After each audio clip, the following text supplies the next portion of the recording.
ఇప్పుడు జగన్మోహన్ రెడ్డి గారు ఏమన్నా సీరియస్ గా ఈ విషయం పైన ఆలోచించి క్యాడర్ ఏమన్నా మళ్ళీ రీబూస్ట్ చేయడానికి ఏం చేస్తా ఉంటారు? ఈ ఎన్నికల ఫలితాలతో చాలా మంది ఒక చర్చ చేస్తున్నారు. ఇంకా అయిపోయింది, జెడ్పీటీసీ అయిపోయింది, పులివెందుల రేపు ఎమ్మెల్యేగా ఓడిచ్చేస్తాం, రేపు మున్సిపాలిటీలో ఓడిచ్చేస్తాం, వచ్చే ఎన్నికల్లో ఇంకా వైసీపీ పని అయిపోయింది. అంటే పులివెందుల్లో ఒక జెడ్పీటీసీ గెలిస్తే రాష్ట్రం అంతా ఇంకా వైసీపీ ఉండదు అనేది ఒక చర్చ చేస్తున్నారు.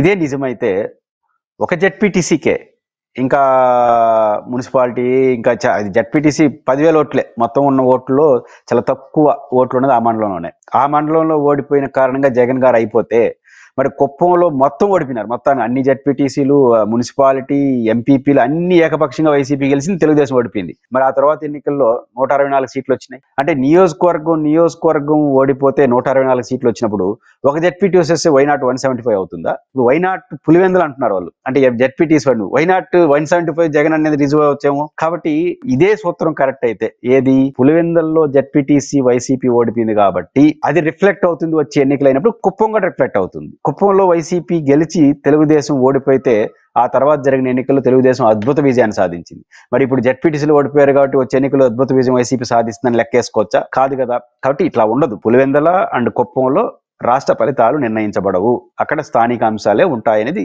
క్లియర్ గా అనేక సందర్భాలు ఎక్కువై. ఇప్పుడు జగన్మోహన్ రెడ్డి గారికి నిజానికి ఈ ఎన్నికల్లో తెలుగుదేశం పార్టీ రాజకీయంగా చేసిన తప్పు కారణంగా జగన్మోహన్ రెడ్డి గారికి ఏమనుకున్నామంటే ఈ ఎన్నికల్లో ఓడిపోతే జగన్ గారికి కొంచెం ఇరిటేషన్ అన్నా ఉంటుంది 4 ఏళ్ళు. అప్పుడు కుప్పంలో చంద్రబాబు గారు ఓడిపోయినారు కాబట్టి ఇంక నెక్స్ట్ ఎన్నికలు ఓడిపోతారని చెప్పుకుంటా వచ్చింది వైసీపీ. కొంత ఏదో గందరగోళం వినపడింది.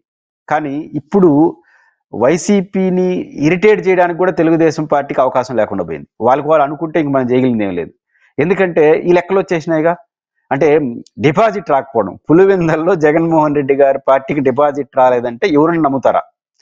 స్వల్ప తేడాతో ఓడుంటే దట్ ఈస్ డిఫరెంట్ ఇష్యూ, ఏదో జరిగిందేమో అనుకుంటారు. అప్పుడు కూడా పులివెందుల్లో ఓడిపోవడాన్ని ఆశ్చర్యంగా చూస్తారు. అలాంటిది డిపాజిట్లే రాకుండా పోవడం, అది 8% ఓట్లు రావడం, ఈ ఇండిపెండెంట్కి ఎట్ట రావడం, ఇవన్నీ చూసిన తర్వాత ఆ ఎన్నికలు అనేది ప్రజలు ప్రజల్ని నమ్మరు కదా. నమ్మనప్పుడు జగన్మోహన్ రెడ్డి గారు ఇరిటేట్ చేయడానికి కూడా మీకు అవకాశం ఉండదు. ఓ స్వల్ప తేడా ఉంటే ఇరిటేషన్కి ఉపయోగపడి ఉంటుంది. డిపాజిట్ కూడా రానంత ఓటమైందంటే ఆ ఎన్నికలు ఎట్ట జరిగాయో ఒక అభిప్రాయానికి ప్రజలు వచ్చేస్తారు. అందువల్ల జగన్మోహన్ రెడ్డి గారిని ఇరిటేట్ చేయడానికి కూడా వాళ్ళు అవకాశాన్ని కోల్పోయినారు. వాళ్ళు ఈ తరహా ఎన్నికలు జరపడం వల్ల, ఈ తరహా ఫలితం వల్ల. అయితే జగన్మోహన్ రెడ్డి గారికి ఈ ఎన్నికల్లో ఖచ్చితంగా కొన్ని గుణపాఠాలు వస్తాయి. అంటే స్థానికంగా జరిగిన పరిణామాల్లో, ముఖ్యంగా క్యాడర్ యాక్టివేషన్లో వీటిలో కొన్ని అనుమానాలు, గందరగోళాలు ఏదైనా ఉంటే దాన్ని ఆయన సర్దిద్దుకోవడానికి అవకాశం ఉంటారు. రెండో అంశం, పులివెందుల నియోజకవర్గంలో మరింత దగ్గర కావాలి ప్రజలకి. అంటే ప్రజా దర్బార్ నుంచి జగన్మోహన్ రెడ్డి గారు ప్రజల్లోకి వెళ్ళాలి. పులివెందుల్లో రెగ్యులర్గా ప్రజా దర్బార్ నిర్వహిస్తే ఆయన వద్దన్నా జనం వచ్చేస్తారు, ఇది మంచిదే కాదన్ను. కానీ దీన్ని బ్రేక్ చేయాలి జగన్మోహన్ రెడ్డి గారు. పులివెందుల లాంటి నియోజకవర్గాల్లో ఆ పులివెందుల ప్రజలు జగన్మోహన్ రెడ్డి గారిని, వైఎస్ఆర్ గారిని చూసే దృష్టి వేరే ఉంటుంది. అదేంటంటే ప్రతి పులివెందుల నియోజకవర్గంలో ఉన్న ప్రతి వ్యక్తి మేము డైరెక్ట్గా జగన్తో మాట్లాడాలి అనే కోరిక ఉంటుంది. ఎందుకంటే మా ఎమ్మెల్యే మావాడు అనే ఫీలింగ్ ఉంటుంది. దాన్ని జగన్మోహన్ రెడ్డి గారు 5 ఏళ్ళలో బ్రేక్ చేశాడు. అదొక వాస్తవం.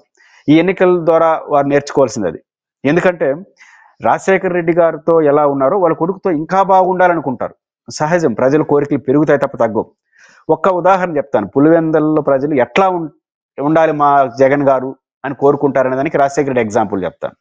రాజశేఖర రెడ్డి గారు ముఖ్యమంత్రి అయిన తర్వాత ఆయనతో చనువుగా ఉండే ఒక స్నేహితుడు లేదా ఒక తెలిసిన వ్యక్తి పులివెందుల నుంచి ముఖ్యమంత్రి అయిన తర్వాత వెళ్ళారు.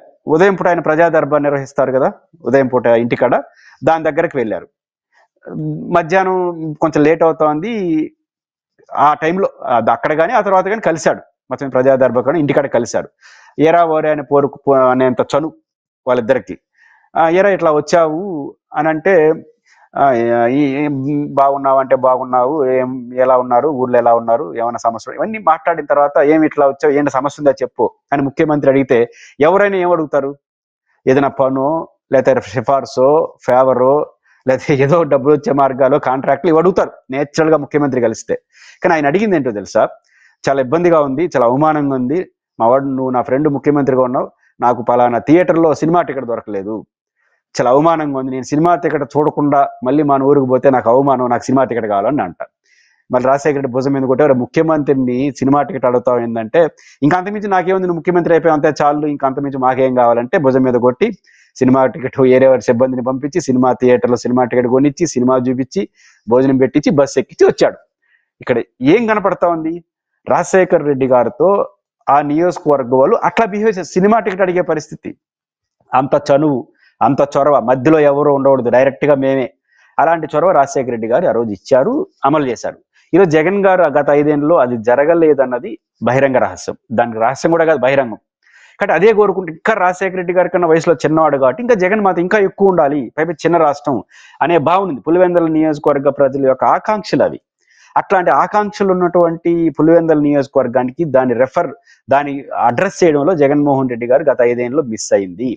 దాన్ని పునరుద్ధరించాలి, అది అనివార్యం. ఎందుకంటే జగన్మోహన్ రెడ్డి గారిని ప్రేమించినట్టుగా జగన్మోహన్ రెడ్డి గారు చెప్పిన వ్యక్తిని ప్రేమించరు జనం, ఓట్లేస్తారు కావాలంటే, జగన్తోనే ఆ ప్రేమ కోరుకుంటారు. కాబట్టి రాజశేఖర రెడ్డి గారు సృష్టించిన ఆ వరవడిని జగన్ గారు తిరిగి సృష్టించాలి, ఆ లోపాన్ని ఆయన అధిగమించాలి, మరింత దగ్గరగా ఇండివిజువల్ గా దగ్గర అయ్యే వ్యవహారం జగన్మోహన్ రెడ్డి గారు చేస్తే ఈ ఫలితంతో పులివెందుల్లో ప్రతి వైసీపీ కార్యకర్త గాయపడ్డాడు, బాధపడ్డాడు, అవమానపడి వెనక్కబోరు. మరింత పట్టుదలతో ఈసారి జగన్ ఎట్టయినా సరే 1,00,000 ఓట్లతో గెలిపించారు. ఇంకా 1,00,000 ఓట్లు ఎప్పుడు జగన్ గారు గెలవాల పులివెందుల ఎమ్మెల్యేగా. మొన్న గెలుస్తారనుకున్నారు, మిస్ అయింది. ఈసారి 1,00,000 ఓట్లతో గెలిపించాలనే కసి పెరిగింది. ఆ కసి కన్సాలిడేట్ కావాలంటే రాజశేఖర రెడ్డి గారు సృష్టించినటువంటి ఆ వరవడిని జగన్మోహన్ రెడ్డి గారు పులివెందుల్లో సృష్టిస్తే అక్కడ కసి మారుతుంది, రాష్ట్ర వ్యాప్తంగా కూడా ఇలాంటి వాతావరణం వస్తుంది. అది జగన్మోహన్ రెడ్డి గారు అడ్వాంటేజ్ గా మారే అవకాశాలు ఉంటాయి. తెలుగుదేశం పార్టీ ఇట్లాంటి విజయాన్ని సాధించడం ద్వారా అక్కడ వైసీపీ కార్యకర్తలు కసిని పెంచిందే తప్ప వాళ్ళు నిరుత్సాహపరిచే వాతావరణం కూడా ఏముండదు.